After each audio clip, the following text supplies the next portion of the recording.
ये जो उद्धव ठाकरे और राज ठाकरे दोनों समाज में तेड़ पैदा करने की जो कोशिश कर रहे हैं और समाज विघातक इस प्रकार के काम ये लोग जो कर रहे हैं, ये जो है वो विष फैला रहे हैं समाज में। भाषा यह संपर्क का माध्यम होती है, संघर्ष का नहीं। इसी का ये नतीजा है कि एक मराठी युवक को इस हादसे की वजह से अपनी जान गंवानी पड़ी है।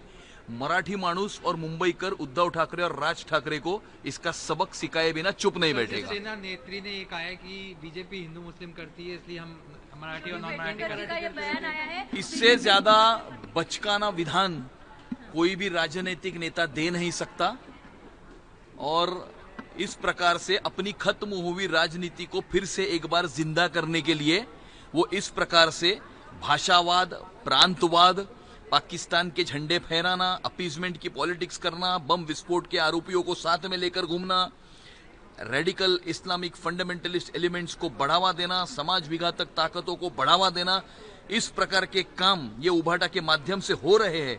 लेकिन आने वाले समय में मुंबईकर और मराठी मानुस इन्हें कदापि माफ नहीं करेगा। भारतीय जनता पार्टी ने बिहार में एक बहुत अच्छी जीत हासिल की है, लेकिन उसके बाद वेस्ट बंगाल अगला इलेक्शन होने वाले, बिहार में जिस तरीके से विरोध करते नजर आ रही है वेस्ट बंगाल में एसआईआर का। देखो, एसआईआर जो है वो वोटर लिस्ट का सुसूत्रीकरण करने का एक कार्यक्रम है।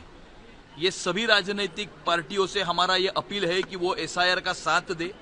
जिस प्रकार से जो इलेक्टोरल लिस्ट है उसे साफ करना या सुसूत्रीकरण करने की मांग महाविकास आघाड़ी के लोग जो है वो महाराष्ट्र में कर रहे हैं, इसी प्रकार से उन्होंने पूरे देश में इस प्रकार से इलेक्टोरल लिस्ट का एसआईआर करने के लिए समर्थन करना चाहिए। और अलग अलग राज्य में अलग अलग इनके स्टैंड नहीं होने चाहिए और एक ही स्टैंड पूरे देश में होना चाहिए। जो स्टैंड महाराष्ट्र में है वही बिहार में होना चाहिए, वही बंगाल में होना चाहिए, वही उत्तर प्रदेश में होना चाहिए। भारत के 29 राज्यों में यही स्टैंड होना चाहिए। जम्मू कश्मीर में कश्मीर टाइम्स के ऑफिस दफ्तर में एसआईए की छापेमारी की गई है, जिसमें हैंड ग्रेनेड, राइफल्स की गोलियां वगैरह बरामद हुई है और देश विरोधी गतिविधियों में शामिल होने का, देश विरोधी और देश विघातक सभी गतिविधियों को खत्म करने का काम ये नरेंद्र मोदी जी के नेतृत्व में जो एनडीए की सरकार दिल्ली में है वो करेगी और किसी भी प्रकार के समाज विरोधी और आतंकवादी गतिविधियों को यहां पर हम पनपने नहीं देंगे।